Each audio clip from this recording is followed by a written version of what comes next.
Hi there, and welcome to CrowdSpace YouTube channel. You're about to join an insightful and curious conversation with Beatriz from GoParity and find out everything you want to know about sustainable investing. Beatriz, I'm really glad that we are doing this. It's so good to see you. I'm really excited to tell CrowdSpace readers and viewers, our big audience, more about you guys. So, I was thinking, why don't we start with a basic question like, what is GoParity about? GoParity is an impact finance platform for everyday life. Up until now, and currently, we have been focused in developing our crowd lending impact investing platform. So we connect individuals and companies that want to invest sustainably by lending money to companies that are seeking funding for projects that contribute to the United Nations Sustainable Development Goals, the SDGs. But we are working towards becoming the platform where you can manage your personal and organizational finances in an ethical and sustainable way, so people can choose how their money is used. And our main mission is to democratize this access to sustainable finance. Do you think you could divide your projects in some categories just to, for better understanding what kind of projects do you guys work with? Yeah, so only projects that contribute towards at least one of the 17 SDGs can seek funding through GoParity. And we do have a category thing with our projects. We have 5 impact categories.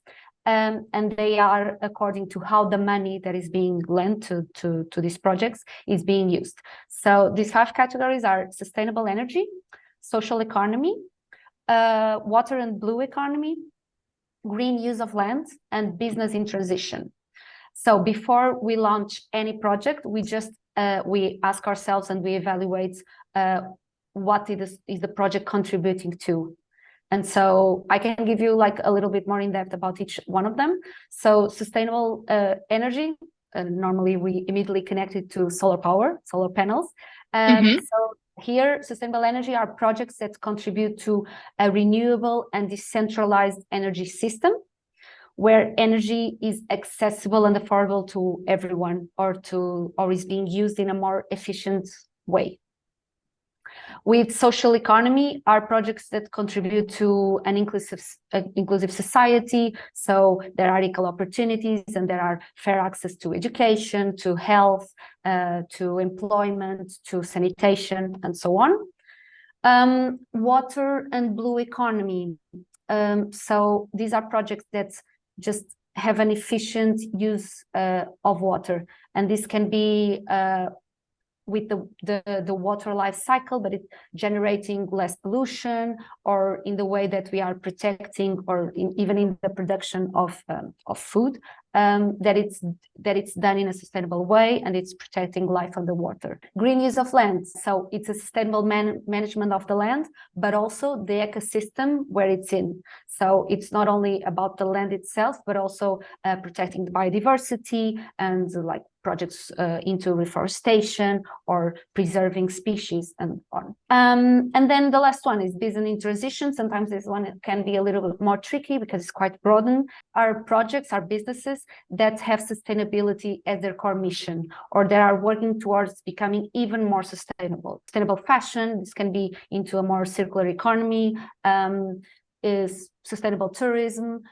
So it's always focusing on making the business even more sustainable because it's already quite focused on it. So yeah, we always strive for this inclusive economy, for this greener vision. It's always a little bit tricky to use the word green, but yeah, that is it.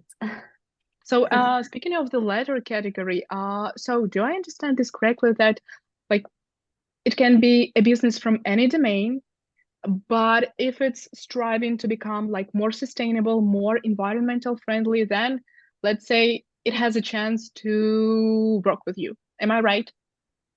Yeah, because it can be quite broad, and we can kind of lose sight of it. But what we do is that if it's a project that needs a company that is seeking funding, and their main activity, it's already in sustainability. For example, there's this brand called Origin, it means origin, and it's a sunglasses company. And the sunglasses are very sustainable already. So the lenses, I think I wasn't, this is a 1 year or 2 years old project. And it's like the lenses are already recycled. The materials around the lenses, I think it's probably wood. And so the company itself is already focused in producing sunglasses, but they wanted to make it as sustainable as possible. So here is a project in business in transition, because they were seeking funding. I'm not sure what exactly was the campaign about, but they were seeking funding, so they go inside this category. I think that sustainable investing, crowd investing, that sustainable impact investing are really growing in popularity, and all of the project types that you've mentioned, they are becoming increasingly popular. Do you think there is one, maybe, or two categories that you see are growing like more in popularity than others? Maybe are there any tendencies that you can outline right now? So definitely, although we are a Portuguese-based company, and maybe we'll talk about this further, but our projects don't necessarily need to be only in Portugal. We have Portuguese projects around the world, but we do see a tendency, and we're getting closer to summer, so we do see a tendency in like sustainable energy. A lot of projects coming up about solar panels, more efficient uses of energy, with like transitioning to LED lighting, light bulbs, creating very seeking funding to put like specific mechanisms in the company or in the product they're developing that can efficiently use energy. So yeah, we have a lot of sustainable energy category projects coming up and appearing in the past few weeks, and yeah, that's definitely a trend. Because we're a very sunny country, but even though some of these projects are not in Portugal, but yeah, you're arriving in summer, people see the sun more often, so kind of the companies also start seeking more of these specific projects. Yeah. Okay, yeah, that's really interesting, and it was actually my next question. So I know that you guys are Portugal based, but you mentioned that you have projects not only in Portugal, outside the country. What other countries are your projects based in, and are you planning to expand somewhere else? So yeah, like I said, GoParity is a Portuguese based company. It was funded by three Portuguese guys. And we have offices in Lisbon, and we also have a little office in Spain, in Barcelona, in the Impact Hub Barcelona. Up until now, we have financed 280 projects around the world. So what happens is that our promoters, which are the organizations and the companies that are seeking funding through GoParity, they have to be based in the European Union. But the project that they want to fund, the project that is going to be implemented, doesn't need to be in Portugal or in the European Union. It can be anywhere in the world. So we have companies in Sweden or in Spain or in Italy, and then they have projects anywhere else. So far, we have already 15 countries in 3 continents. So we have Europe, we have Africa, and we have South America. So we have projects in Portugal, in Spain, in Italy. We also have Peru, Brazil, Ecuador, Colombia. We have Uganda, Kenya, and these are the ones that I can immediately remember. We have a few more. I see. Well, that's a lot, and you have named some countries that are known for many days per year that that have sunny weather. So yeah, I guess it matches with the tendency that you have mentioned. So okay, cool. Beatriz, I wanted to ask you is to describe if there is an average, I don't know, profile of your investor. Like, who is this person? Do you think you could elaborate on that? Yeah, so our community is very diverse because our main mission is to democratize the access to sustainable finance. And besides, we provide this access. We are also investing in promoting a lot of financial literacy. It's really good to see our community this diverse. So our investor community, in our investor community, you can find people that are 18, so from younger generations, but then you also have people who are 60 years old or more. We also have people who already know a lot about this and they want to diversify their investment portfolio. And at the same time, we have people who are just now starting to learn about what is investing, what is impact investing. We also have people who came to us for the sustainability thing, for that specific. But then we also have those who are more interested in the financial return. And for those, sustainability is like a nice plus adding. So this is like how diverse our community is. But we do see an average investor, and we do have like a sort of a profile. So our average investor is an individual person, is around 40 years old, is based in Portugal, and is a man, which is actually something that we are very aware of, and we try to bring more women into the platform. We do have like specific goals that we want to reach into making women more aware about sustainable investing and making them feel more safe, because there's also something here. I think it's about society itself and how historically we have grown and we have developed, that maybe women still quite feel like this isn't their area. Women are more in the household and don't have decisions about money. So yeah, it's something that, and we try to, we are very transparent, and we share a lot of our metrics about the projects that we're funding, if the company itself have women on their boards, how many women work at these places, how many women are being impacted, and also with our investors trying to understand like what is the percentage of women investing and how can we help raising that percentage. That's really an interesting topic, and that's a very important question that you have raised. I guess it was CrowdCube who were sharing recently on LinkedIn the recent statistics in terms of new investors registered, and they shared that they see some positive tendencies. At least like 40% of new people registered were female, but I totally agree with you that there is so much work to do in terms of this, gender bias. And what about you guys? Do you see like any tendencies, any statistics that you could share in terms of, female-run companies or female investors? If we see any tendencies, so I think we are seeing more companies with women in their boards.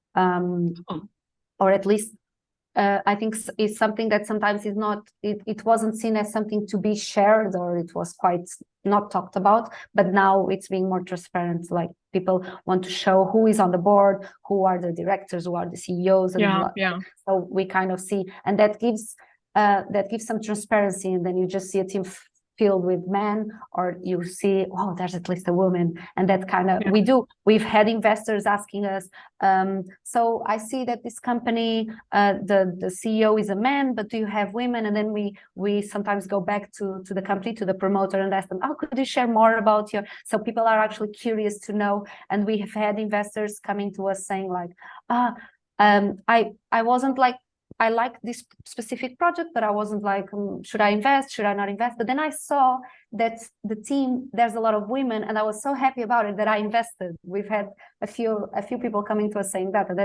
and that shows that people are really interested in this metric, in knowing that it's not becoming, but at least it's working harder to be more equal, more balanced. But yeah, it's still, in terms of investors, we have over 30,000 investors in the platform, and we do see that there are more men than women. It depends also on age. We have ages where I don't have the specific metrics on me right now, but we do have ages where we do see that there's a little bit more women than men, but overall there are more men.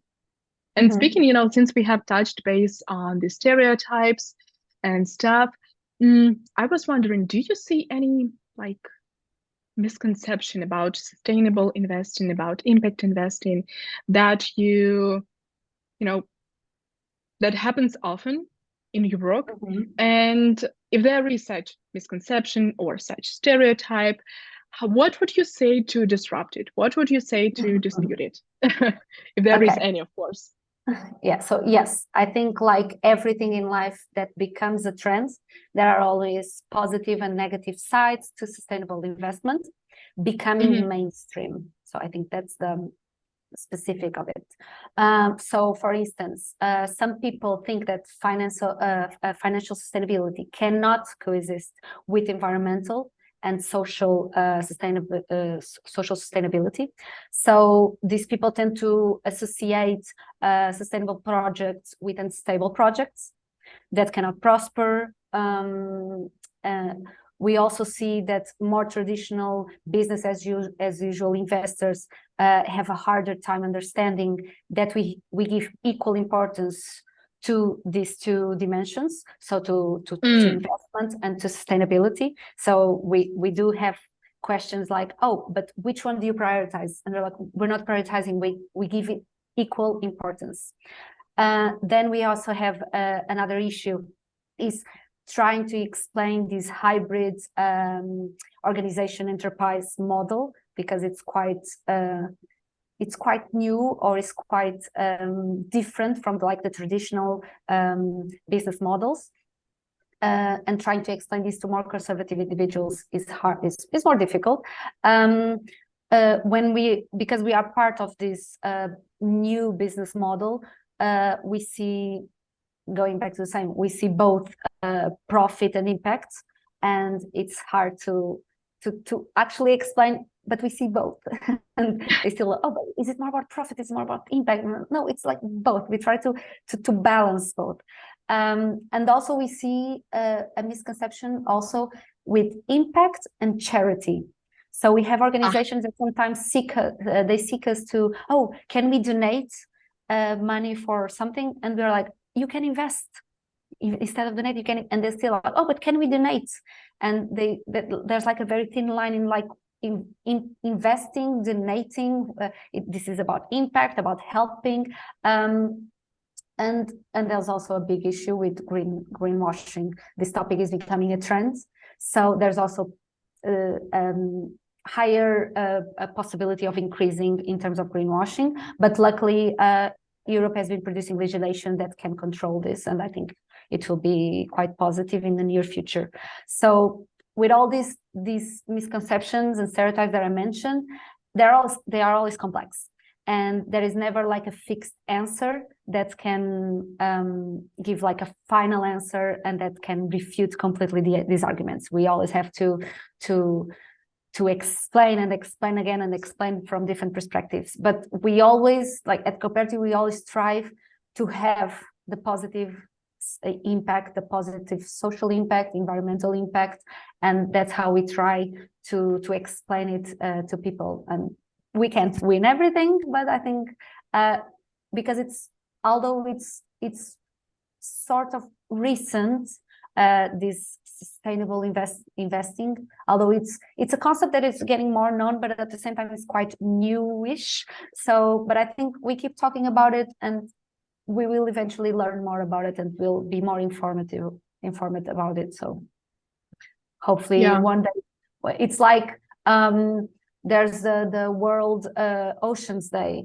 but if we already as society could take care of the oceans, there wouldn't be a necessity to have that day. So maybe one day we won't have to talk about what is sustainable investment, because all investments will be sustainable, maybe. Oh, yeah, that's a dream day for sure. Yeah. So that's an interesting observation that you have shared, that if people see the, I don't know, the assistance component, right? Like some good for the world component, so they can sometimes confuse it with charity, and then they don't see it as an opportunity to both help and, earn something, to make some profit. That's wow. I haven't thought about that. And speaking of greenwashing, thank you so much for bringing that up. I was wondering, since you guys work exclusively with this sustainable and impact investing projects, do you have maybe some, I don't know, top 3 or some tips for investors, how to spot that greenwashing campaigns or projects, something that they should pay attention to in the first place to avoid such projects? Because I completely agree with you that with sustainability and green energy becoming the mainstream, becoming a trend, which is great, there are also companies who want to look like they are green companies, but in fact, it's just a marketing, a bad marketing strategy. So how can we spot those companies? So yeah, it's quite tricky. And even though, like, personally as an individual, I've seen brands that I really look up to, and then there are brands that I immediately tend to be a little bit, I immediately doubt, and sometimes I'm wrong, and I love it when I'm wrong, and then I discover that they're great. But yeah, we do see a lot of companies coming out with like a green product, and immediately, this is not like an 100% rule, but immediately we see the word green or we see the word eco, and it flashes something like, is it real? I don't know. I think these words are kind of like really, like, they immediately flash that, let me question it a little bit more. So I think seeing like, okay, we see a product from a company, but what is the company really about?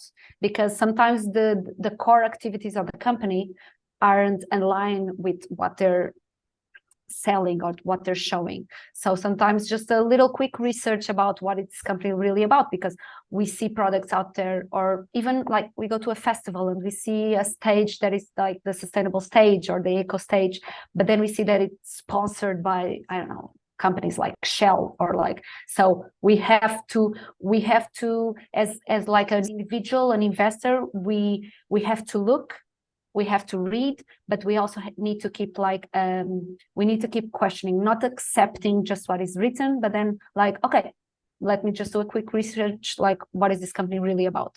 So I think, and that works for everything. We are seeing a lot of trends with companies actually changing and making, I think we see most of the changes are in like day-to-day use of products, like becoming more digitalized instead of using a lot of paper, like having recycle trash around the offices, stuff like that. And those are small changes. They do make an impact, but and I'm a little bit, I'm a little and on a negative person, so I always go like, oh, they should be doing more. They should be doing more. This is not enough, but it's already like a step forward. But so these are small actions. They are important, but companies can always go much further than what they are doing. We also see companies making a lot of claims, and this is where it's only not greenwashing, it's like social washing, and it's very hard for someone that is not informed, that doesn't have all the information that they need to make like a very informative decision, like should I buy this product or should I not? So, but the new European Union legislation is doing is forcing companies to prove their allegations on their sustainability metrics. So companies, whether they like it or not, they will have to look into their data. They will have to look into their metrics, and they will have to see what they are doing and how they are doing it. And I do believe that this will bring a lot of awareness, because first, companies won't be able to come out saying, oh, we are already 60% more ecological because we do this and that. They will have to actually look at the numbers, look at what they're doing, and they'll be like, oh, in fact, we are not doing as much. So we have to. So I think that with this legislation, it will bring a lot of awareness, which is, it's the best way to be transparent and to really showcase what we are doing. I didn't actually see the top 3 tips. I just went babbling around, but yeah, I guess in so many aspects in the crowdfunding area, it all comes down to your critical mind and doing the research. Like, I wish there were, as I said, top 3 tips, just like that, to spot something that isn't reliable, that isn't trustworthy. But yeah, I was listening to you, and it seems like it all comes down to keeping your mind open, and researching everything, questioning everything, I would rather say. Yeah, I think it tends also because, well, like I am a person, I studied this, I do this at work, and then I do have my interests, and I don't know, let's make it simple. I want to buy deodorants, and actually we will go into influencers that talk about these things, or we will go to specific brands that we already believe in. And sometimes we kind of take it for granted. We don't, it's true. We live in a very fast-paced world, and sometimes we just want things in a second. So I'll just go into the supermarket. I'll get this deodorant. Oh, it looks nice. I like the branding. I like the color. I don't know. I'll take it. And we just see the eco sign there or something, and we don't question it. So it's because sometimes it's just easier to just do the action, bring it home, and it's done. Not doing a 15 minutes research about which deodorant should I buy, and that would be for all the decisions in our daily life. So yeah, if we can try to exercise a little bit more of that, keeping an open mind and questioning a little bit, not taking it for granted, like, oh, if it says on the label, then that's it. Yeah, but it's an exercise that we need to keep on doing and not overdo it. Also, we also need sustainability is also being sustainable for ourselves, for our everyday life. Sometimes we want to go all the way and compost at home and recycle and everything, and sometimes we ended up not having time for everything. And yes, we will buy something with plastic once or twice or 10 times, but it's about balancing and finding sustainability also in ourselves, in our life. Wow, that's really a nice thought.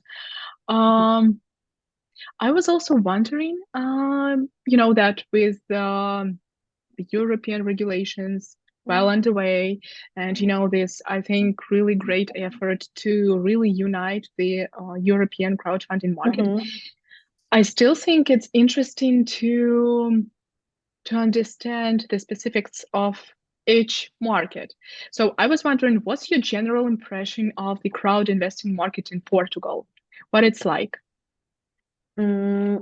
So the crowd investing market in Portugal. So in Portugal, there are only a few crowd lending platforms, I believe 4 at the moment, including GoParity, maybe 5, I'm not sure. And a crowd lending platform requires a license. It's something that takes time. So it's understandable, I don't know if this is the right word, that there are only a few crowd lending platforms in Portugal, because it's not something that you can do like in a second, it's done, and you just keep on doing your business. So GoParity, and actually, although there are only a few in Portugal, GoParity is the only one that is focused on impact and sustainable development and keeping track of non-financial metrics. So we're not just focusing on the finance side. And the crowd lending market in Portugal is quite young, it's quite recent. We're only just starting, but that is also very exciting because Portugal is a great fintech hotspot. So we see a lot of like startups coming up, and we see a lot of new technologies showing up in Portugal. We are a small country, but we are doing a lot, and so it's a very exciting ecosystem that we GoParity and the crowd lending universe is settled in, because there's a lot of room to act, because it's just getting started, but at the same time it's quite demanding in the way that we see so many new things coming up that we want to be on top of it, and we want to keep on working and searching and doing. So yeah, it's exciting. We do at GoParity, GoParity's main office is in Casa do Impacto, and Casa do Impacto, it's called the Impact House in English, and Casa do Impacto is basically a hub for startups that work towards the sustainable development goals. So even inside that house, that impact house, we have loads of little startups that are doing amazing things. So we're always like getting creative and feeling energized by what we see the other startups doing. So yeah, I'll say it again, it's very exciting. Yeah, it sounds so inspiring. It's like not only your environment matters, but that environment, personal, professional, it has a lot of impact. I totally agree with you. That's really cool. So from which countries do you have most investors? Like Yeah, that's I don't know the spread the data by head, but it's an easy answer. We do have more Portuguese investors, but we do have a lot, but obviously Portuguese are way higher of investors outside of Portugal. We have investors in some African countries. We have investors throughout Europe. We have in South America. We actually have a GoParity Canada, which is it's like not a subdivision, it's an independent GoParity, but yeah, it's based in Canada, and they're starting up. They received their licensing, and they have been working for the past 2 years to trying to get the license, because Canada is a little bit more difficult with a lot of legislation. But we, as GoParity Portugal, we couldn't give access to investors based in North America because of legislation. We had them as investors before, but we saw them, they were losing money with their investments because of all the legislation, and we didn't want that. So we basically momentaneously we banned them, that they couldn't invest, because it wasn't going to be an investment for them. They would be losing.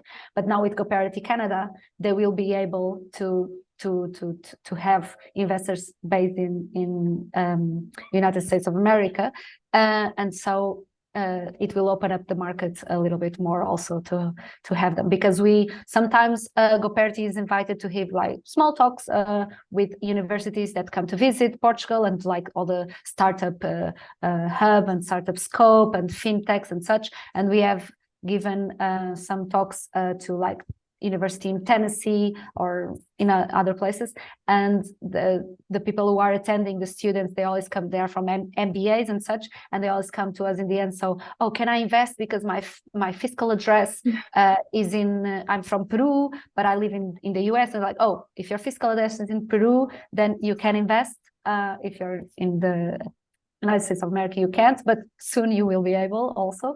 So it's great to be able to be inclusive to everyone who wants to invest. And speaking of the licensing, how has your experience been so far? Because I know that it's not an easy process, and so many platforms are having their own journey of obtaining that license.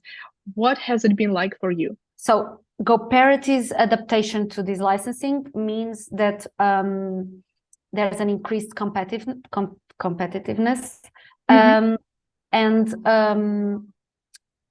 but it also brings like a certainty that the compliance standards are going to be equal for all crowdfunding players. So we're kind of like setting like a standardized background, a playground, so it can be equal to anyone who wants to join in the crowdfunding scheme.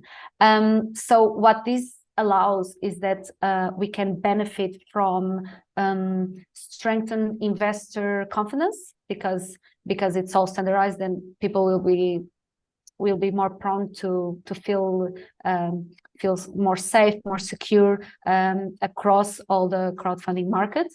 And also something that is also going on is the European Union passport. So this is a key advantage for the internationalization of crowdfunding services. However, sadly, Portugal has not yet approved a local law on crowdfunding following the entry into force of the ECSP. So what happens is that the ECSP is directly applicable to all member states that join, and it doesn't have transposition. So it's already in effect. What is required by the member states is that they approve local laws or a local entity that can provide certain specificities. And in Portugal, it is taking quite a long time. So what happens is that GoParity adapted all its operations to the ECSP to counterbalance this delay by the Portuguese legislator. And we are we have adapted already. We are waiting. We keep on waiting for the Portuguese legislator to pass these laws and this regulation. But we'll just because that will actually help to boost the competitiveness Sure, in this ecosystem. So yeah, we are this ECSP is great.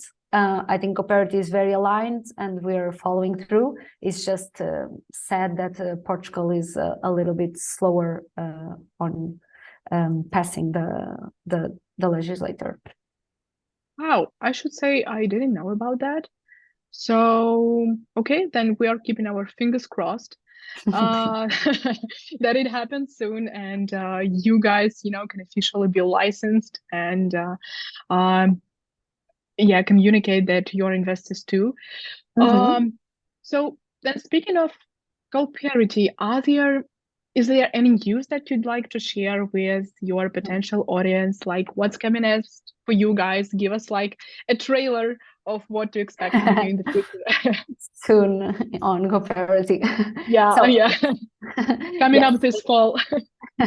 So yes, we are always improving. Our base is an app, is a platform. So we do have an amazing team of developers and the UX UI designer. We are always improving and developing our platform.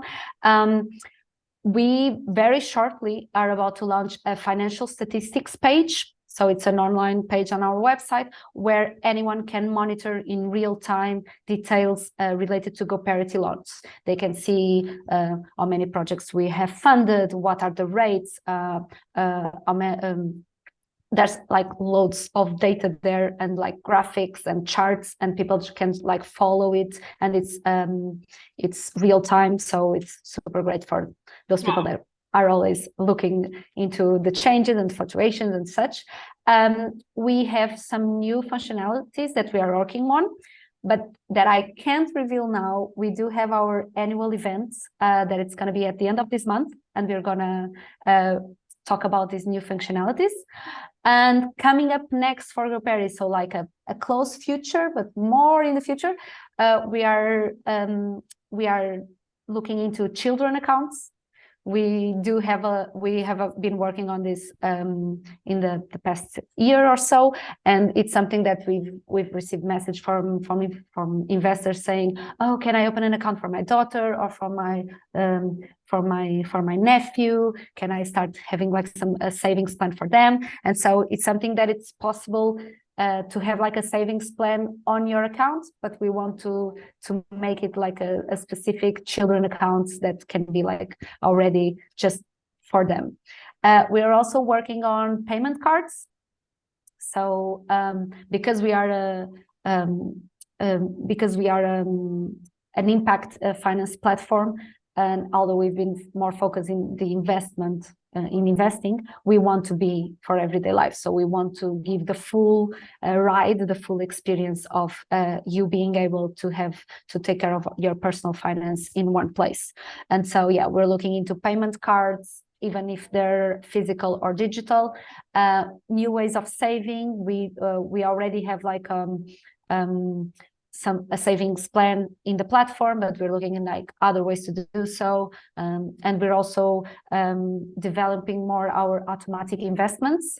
So basically you could set up like a fee that you pay to not a fee, you put like an X amount of money, let's say per month for your investments, but you kind of select the projects that you're interested in. So imagine in the future, if you're a vegan, but you want to have an automatic investment set up, you don't want to invest in a project that is related to a sustainable, even if it's a sustainable production, it's production of animal.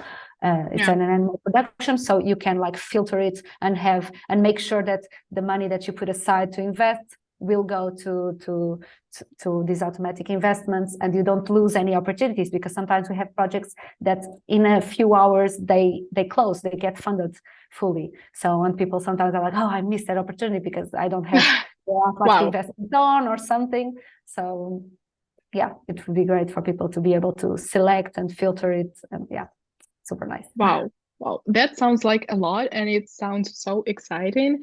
And I have just remembered that I guess some time ago, I guess maybe a colleague of mine told me, or I read somewhere that you guys have like reinforced your dev team, your design team.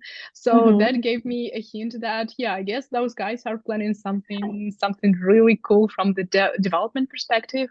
And I see that you guys have a lot of Mhm. well, automatic features coming up. So that sounds really cool. I was Mhm. really amazed at the idea of the kids account because it seems so straightforward, right? Like with financial literacy, I speak personally, I would have loved if when I was in Yeah. school, growing up with like 10 years old, we would have like a class, like 30 minutes a week about, okay, here's a glass jar. You have to put €1 here every week when we have the class. And we could learn about savings, about what does IRS mean? What does, because Yeah. we are an adult and we're like, oh, I have to do these things. I could save money for something, but I can, instead of leaving it idle money, like underneath my couch, I could be investing and getting interest from it, and we don't know much. And so at GoParity, we do focus quite a lot in financial literacy. We have our GoParity meetups, so we do them once a month, and they're online sessions where someone from our team just basically opens up the stage to explain a specific topic. We have a meetup about how to start investing, just explaining how the app works, what you can do in the app, and anyone can join. It's once a month. We have an impact meetup, so it's more specific about how your investments in the app, in the platform, what are the impact they're producing, how many jobs have you created, how many CO2 emissions have you avoided, how can you see this in the app, do you have any questions? So we always let anyone participate and they can ask away. We have a meetup more about risk and more like how do we analyze the risk of the projects, how do we assess how the project is going to be developed, or in terms of like what is the time that the campaign is going to be open for people to fund. So yeah, we try to through a very like communicative way to open up the stage like once a month and just be focused on that topic, and people can join. We've had some meetups where we had like 200 people attending. We have ones that not as much people attend, but like generally, and it's a very high percentage, people are very happy with these meetups because they really do feel like it's a safe place to ask away. We don't have dumb questions, because if we have the question, it's because something came up on our head, like, oh, I'm not fully understanding, or I want to know more. So there's no dumb questions. It's just a place where you can ask away. And yeah, we just it's super nice.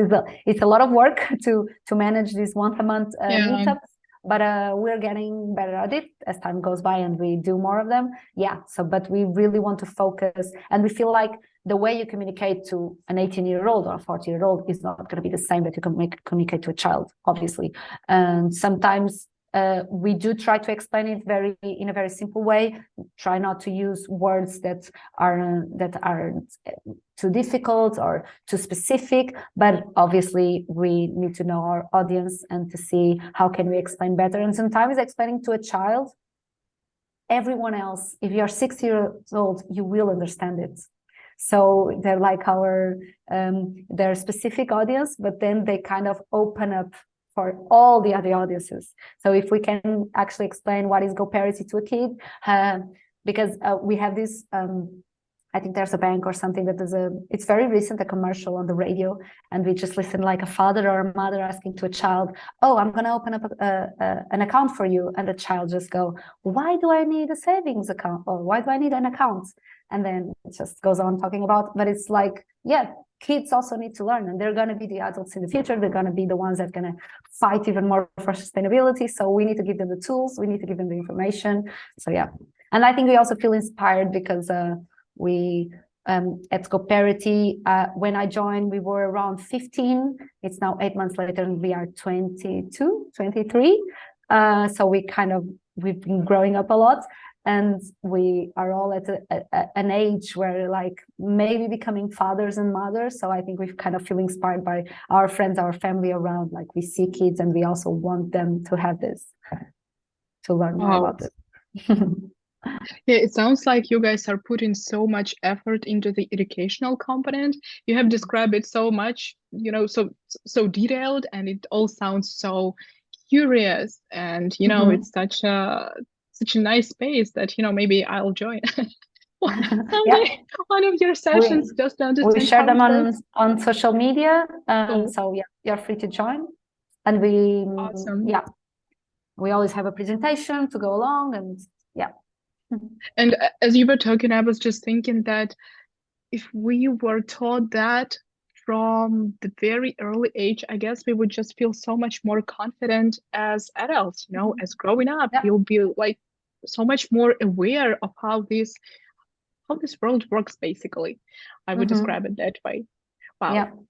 Beatriz, I think that's like a great final accord in our interview. I think it just, the time flew by. I am just looking at the time. So I want to thank you so much for this really insightful and just interesting conversation. So thanks for watching this video. If you liked it, please hit like and subscribe to our channel while we are preparing some new interviews. Stay tuned.